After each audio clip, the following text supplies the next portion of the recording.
them doing 10 in a row. Guys like Tom Boyd and Phil O'Donnell, that's what it was all about.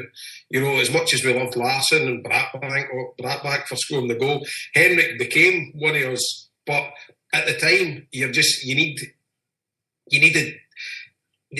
got that kinship with people who grew up as Celtic supporters, and Phil was definitely one of them that wore his heart on his sleeve at all times when he played for Celtic, when he put on that jersey. Yeah. Lovely human being, but he was a true Celtic supporter. Although Motherwell fans would argue that, and I would kind of back them up, that he'd always a major soft spot for Motherwell as well, because that was a team that gave him his breakthrough when he won the Scottish Cup with them in '91, and then he went back to them and became their captain, and he definitely had a huge affinity for Motherwell. But if push came to shove, he was a Celtic supporter. And just a local lad as well. And just, he gave 100%. And he was one of these guys that every time he went on that park, regardless who he was playing with, he gave 110%. And what a player he was when he was in full flow. Yeah. I say, like one of the worst aspects of the 90s was we kind of ended up with players, the Stuart Slaters and Biggins and Muggleton, and the identity of the club started to disintegrate a wee bit. And when guys like Phil and Jackie and Sidney came through the ranks and were signed, he started to come back. And I always remember, I've said this to Sid a million times and I'm pissed, is in '95 we played at Easter Road, we won 4-0, Jackie scored, Sid scored and Phil scored. And I always believed that was the birth of the Tommy Burns Celtic and the birth of the modern Celtic. We were 4-0 when I was at Easter Road that day, it could have been 10, and everything about it was fucking fantastic. And it was, they three guys, particularly right through that era, right to the time when we stopped 10 in a row. And they are important in any football team to have guys who know how your football club works, you know what I mean? And Phil certainly was one of them. And there was a time when in '95, '96, I remember we had 4 away games in a row and people were going to write us off because it was it was Pittodrie, it was Tynecastle, it was Raith Rovers, and then it was Kilmarnock. And we won the first 3, Tynecastle, Pittodrie, and Raith Rovers. Phil was instrumental in Oiream. And the last fucking games at Kilmarnock, we'd done everything bar score. That bastard Lekovic in goals for Kilmarnock. No draw. The Huns got beat 3-0 off Hertz at Ibrox that day. Alan Johnson scored a hat-trick. And if we'd won that game, we would have went top of the league February '96 and probably stopped them at fucking 7 in a row. You know what I mean? And so just the fine line margins and all that kind of thing. But as you say, more importantly, a really decent human being and some of that sad loss to his family, obviously. I've heard that. See, another thing, Paul, obviously, I don't know if we've spoken about this in the show, but I can always remember, I know Sid, if he's at any Celtic function or whatever, what people always remember him is that miss at Anfield. We played and that must be great on him. But see, what I always remember him for, it was maybe about 4 or 5 games to go when we stopped him doing 10 in a row. We were away to Kilmarnock, and we were I think we were 1-0 up, and they made it 1 each. Mm-hmm. And then Sid chipped the keeper to make it 2-1. Right. And I can remember that stand that night that I thought the thing was coming down. And see, leaving that ground that night, you started to believe that this is going to be it. And that goal was pivotal in Celtic winning that league. It was a midweek game. It was sandwiched. It was a midweek game. It was a Wednesday night. Sandwiched between two defeats to the Huns, and it was so vital that if we hadn't won that game, we'd never have won the league. And I mentioned that to him about 6 months ago when Dundee United were got to Kilmarnock, and he said, I'm going to fucking tell our strikers about that. I forgot about that goal. But the thing that grates on him more than anything is the fact that in the time he was at Celtic, he never scored against Rangers. And in one time, he actually admitted to me there was a few laggers had been sunk. He said, I'd give up my League Cup medal, my Scottish Cup medal, and I've scored 1 goal against him. That's how much it actually meant to him as it went on, because... but that was it, because the one thing that pissed him off was that there was a debate on Sportscene about 6 months ago, and Sid's not the sort of guy to just jump in and start shouting the odds. But he really got angry when Pat Niven used him as an example of somebody who should have left Celtic a lot earlier, and his career was pretty crap because he never. And he was kind of like, I played 150 games for Celtic under one of the greatest managers that ever walked the face of the earth, and Tommy Burns, and human beings. He said, I won the League Cup and the Scottish Cup, and I was in the team at top 10 in a row. Why the fuck would I have wanted to leave that?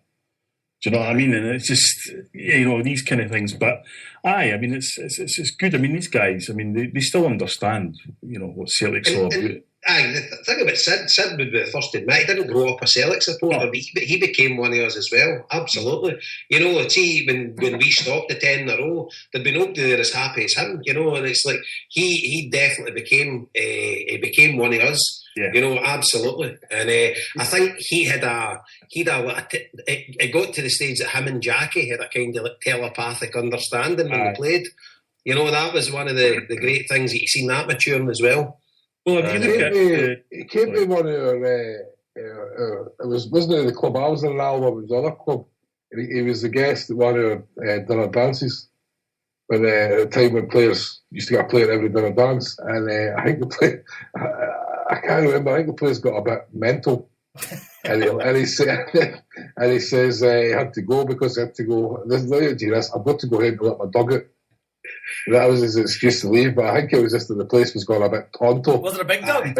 Mike Galloway's up the stage, stripping his shirt off, stretching his muscles and all that, and showing you the big Celtic patch tattoo in his back.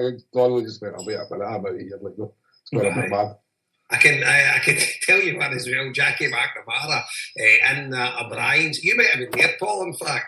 They had a player of the year that's in Jackie McNamara, must have been in Dundee for the night, and he popped in and he had to leave after about an hour.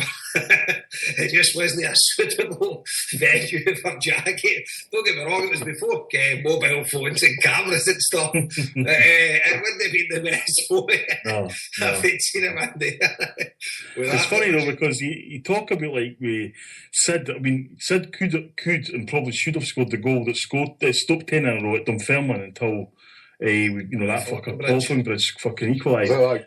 And something that to this day fucking still rankles with him, But it's one of the things where obviously the management team at Tannadice, Jackie and Dan Jackson.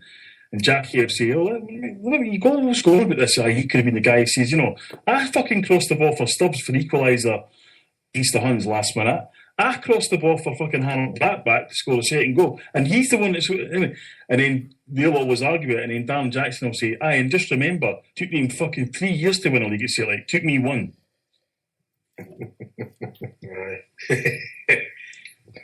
See a wee funny story about that game at Dunfermline? Remember, tickets were like gold dust, remember? And I had a ticket for the Celtic end, and my mate who was driving up, Danny, he had a ticket for the Dunfermline end. So there was only two of us had tickets anyway, and we were going up in the motor. He drank a bottle of Buckfast and went to Dunfermline driving. That's one thing I'll never forget. Like, I was terrified. He was driving? He was driving. I drank a bottle of Buckfast driving. Should have seen the parking. Fuck, I went and just abandoned the car on the street. But anyway, we go round and we're talking to these boys, like, and the boys like, he's got tickets. Well, Celtic came on Dunfermline, and the Celtic fans like, no. They're like, look, what boy says, he says, look, I'm looking for a Dunfermline ticket, and I'll give you a Celtic ticket. I said, you're a Celtic fan, you want to go to Dunfermline? So my mates are in there, I'm like, this boy's at it, like, It took us a full 5 minutes to exchange the tickets. Like, well, you give us yours. Come on now, you get. And it was one of them where we just grabbed them, basically. Couldn't they fucking believe it? But a Celtic fan swapped a Celtic game ticket for the Dunfermline ticket. I'll never forget that. Okay. I was at that game, man. That was a gut wrencher. Like that. It was scorching dirty. But Jason was the day after your John won the first world title. No, it was. I wasn't at the game. Joe was, because Joe came down after it. It was the world final because it was the Sunday. The game was on the Saturday, and it was the first session of the final. So Joe missed the final was the Sunday and the Monday. Aye. So Joe missed the semi-final. I was down for the 2 weeks in Sheffield, so I wasn't there, and I was watching it on the video printer hanging in the press room, and couldn't believe it when we drew. But so then the panic station set in. It was just like, unbelievable, the pressure that week. You couldn't sleep.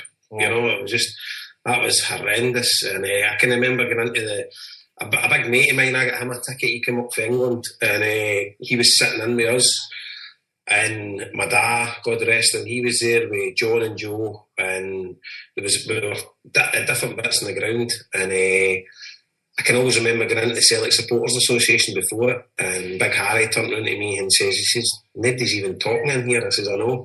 And we went in, there was a St Johnstone fan sitting there, and he was kind of like laughing and joking, and he was like laughing and joking with us. And you were just like, you couldn't even talk. And you walked up to the game, and everybody was like kind of shell-shocked walking in.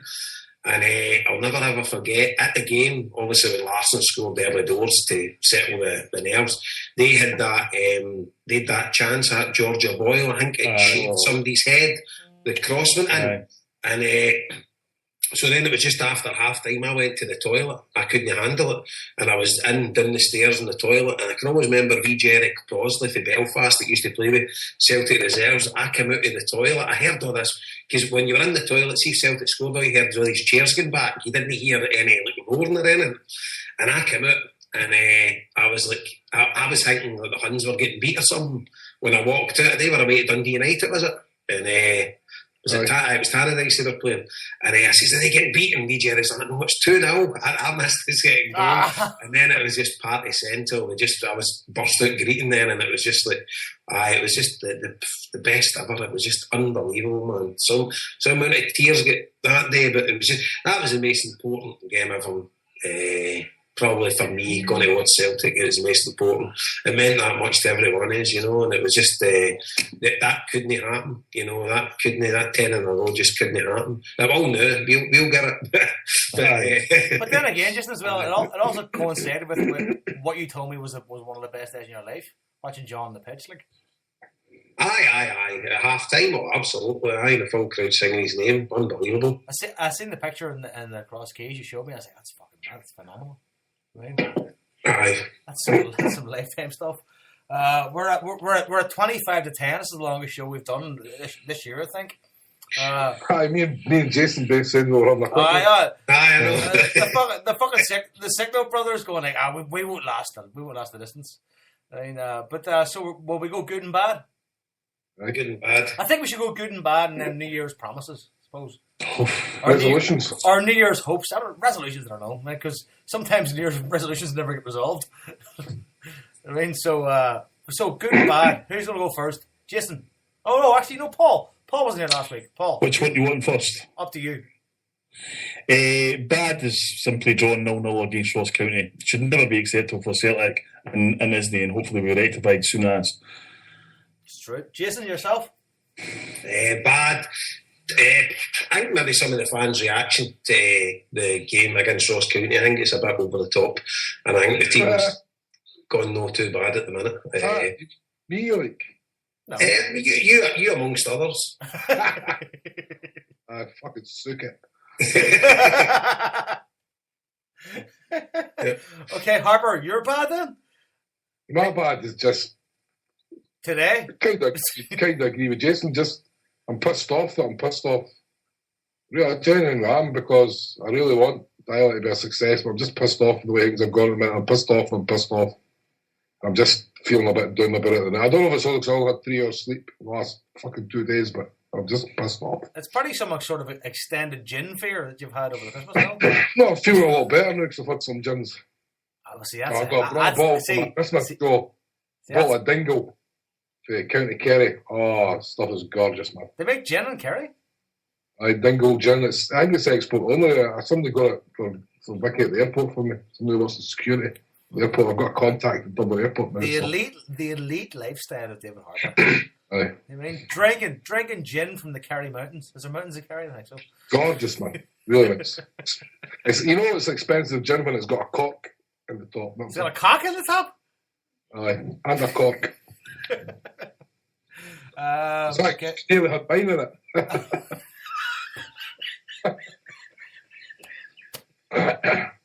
Ran out of line. Bad thing for me. I've been working all over Christmas. I've had about 1 day off. That's a bad thing for me. And obviously 0-0 against Ross County. You wouldn't change it in all the workings. Oh, that's true, obviously. But I mean, obviously, in an ideal world, I'd be drinking cock-flavoured wine and gin with you. I mean, but you'd probably be able to get what kind of gin do you have? Do you have Hendrix? Gordon's and Cork. That's it. People ask for Bombay Sapphire, and I go, no, I don't have that shit. We're a homely place. But, so that's my bad thing. I mean, I'm probably going to miss the next 3 games because I'm working. So that's why I'm looking into buying the Celtic TV subscription, because I want to watch some replays. And